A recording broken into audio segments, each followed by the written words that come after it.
Welcome to some One Piece action. If you're new to the channel, please give us a subscribe. And if you're a returning viewer and have not subscribed yet, please give us a subscribe. It definitely helps the channel grow. All right. Hopefully this is our last OP11 build, especially considering, right?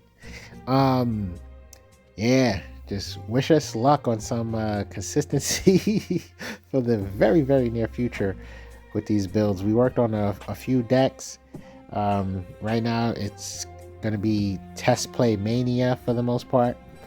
And yeah, obviously, the better a deck flows up front, the better for our time. That's all it really is, yeah. All right, so Karasu is just a wonderful card, very strong. Yeah, you have to lose so much just for this. You have to lose so much. Karasu minus 2 6K swings. That's such a devastating play. You know what's funny? I don't know if did I hear somebody even. I think there was a conversation about the effectiveness of Karasu. I'm not too sure whether he should get. If they were saying like, hey, he should get banned or something. I'm not too sure. But for the most part, yeah, he can really kind of fluctuate a narrative. I'm not gonna lie to you. Yeah, with the power reduction, sadly, we can't protect our Karasu with our leader ability. Oh, I think to my knowledge, I think you can pump and then leader ability. Wait. See if you can. No, does it work that way? I think you. No, you can't. It's for the battle, right? Okay, so if something pumps for the turn, I think that's what happens. I don't know. Somebody, if y'all happen to know, just feel free to let me know. But I feel like I came across some sort of information that said that there's like that's a thing. Wow, so many cards. You have to check so many cards. Whoa! What the heck? This is the brick meta. This is literally the brick meta. No lie to you. And of course, Karasu made him bleed all that counter power because he had a lot of counter power for the most part. So if it wasn't for Karasu, that match probably would have been interesting. But yeah.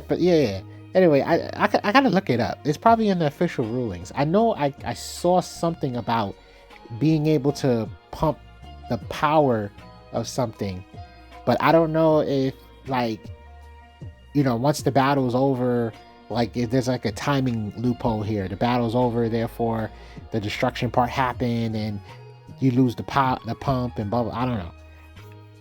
That's gonna be interesting. Because for the most part, that's not something you think about, right? Right? I mean, Red Black Sabo is a leader that sees no real play at all, but I think he's an effective leader. I think it's kind of strong. His dynamic essentially is saving resources, and that's really powerful in this game. But yes, an interaction like that is rare because the leader don't see play.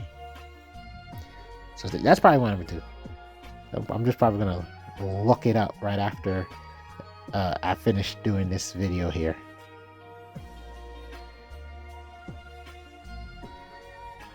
Yes. I swear to you, the moment I realized this meta is just, the faster your deck, the easier the game is. It's just so different. But it's like I said, I think that's the real rock paper scissors to One Piece is speed beats the fast decks beat the slow decks. The slow decks beat the board removal decks, and the board removal decks beat the fast decks. Because essentially, you spam the board for the most part, or whatever you would define as a fast deck, and board removal just takes it off. Gravity Tiger, that's 2 off the board. Lucci doing his shenanigans, just cleans your board up, cleans it up, right? And then, so it's like, yeah, you're trying to go wide, you're trying to do your Zoro stuff, right? Zero or whatever. You're trying to do all this stuff, but you can't keep a board because all this board removal, right? Okay, cool. But board removal is difficult when you're high dropping. High dropping is usually for slower decks. So now you're high dropping, and oh, we can't remove nothing. I wonder if there was a miscalculation here. They should definitely save that. You got too many cards. You should save that. But where was I? Yeah. So the slow decks filled with high drops, it makes it complicated for board removing to work. It's just complicated now. So you gotta eat up all your Dawn to remove maybe 1 or 2 cards. You're just eating up all your not what am I saying? No, you're eating up all your Dawn to remove 1 card off the board, because they're 9 drop, they're 8 dropping you, 9 dropping you, 10 dropping you. You got to use all your Dawn and 2-3 card combos and all that stuff.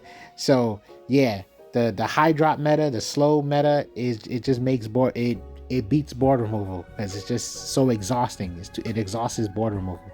So, and then like I said, did I even order that right? I don't even know. I spoke too much. I do that too often. So yeah, board removal beats fast decks because they can't keep a board. Fast decks beat the slow decks because they're too slow.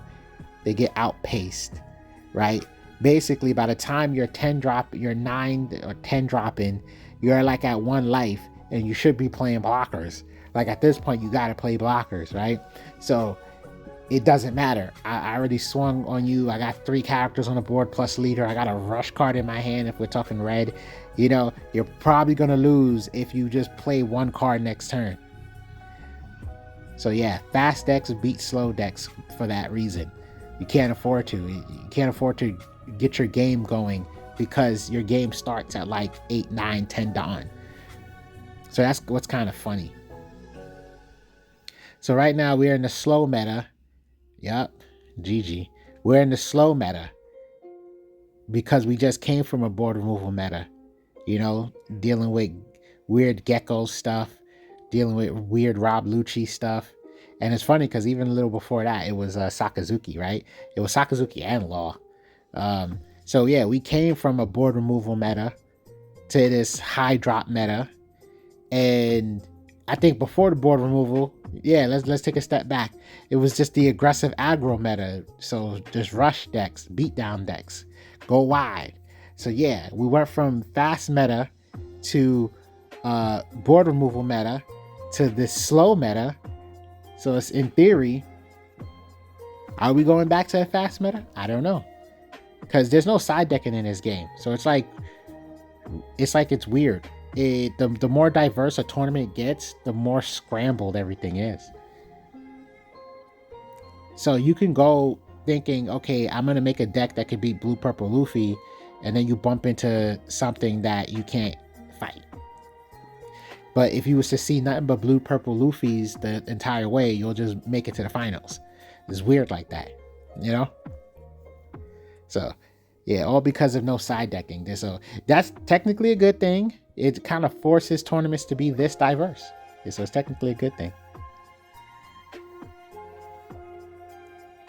Oh, look at that Cavendish. But yeah, I'm one of the few people that's kind of happy at this weird meta that we're playing in. It just feels like all the decks that people aren't looking at, it's like, hey, all I gotta do is make them beat you down. Look at that. Let's subtract that leader power right there. Wait, what just happened?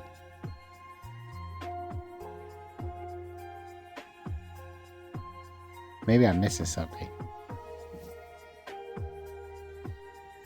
And then, of course, if they get rid of...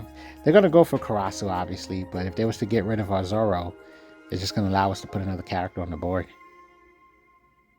Dad, you ate up a lot of your Dawn to make this play. You got 2 swings, respectfully. Yeah, swing with the Cavendish first. 2k out of that. Now, this is basically GG if he can't take the Karasu off the board. If we... Oh, yeah. Okay, I'm looking at for counterpower. Doi, leader ability. Now you tight. So Karasu is kind of disgusting. I ain't gonna lie to you. That was a nice play. That was a nice play. So it's funny because we could swing with Karasu to do a power reduction if we need help with that. Oh, okay, we're just doing it that way.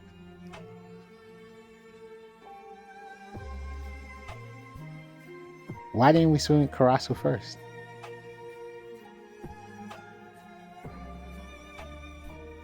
That's interesting.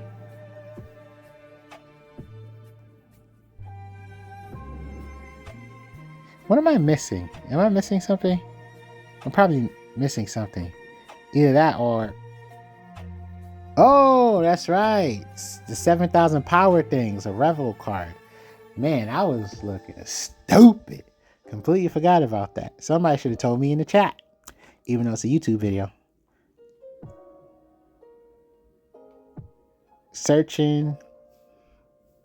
Well, they probably ain't gonna survive next turn. I can't see us not putting, 2 down on Karasu and then swinging and lowering the power, making it complicated for them. And of course, our leader ability is going to help us keep a character on the board. Zoro is going to replace a character. So yeah, they're in a bad place. I mean, Karasu should be their primary target when you think about it. Oh, G. Thanks for watching, and give us a subscribe because this was like some high tempo gameplay.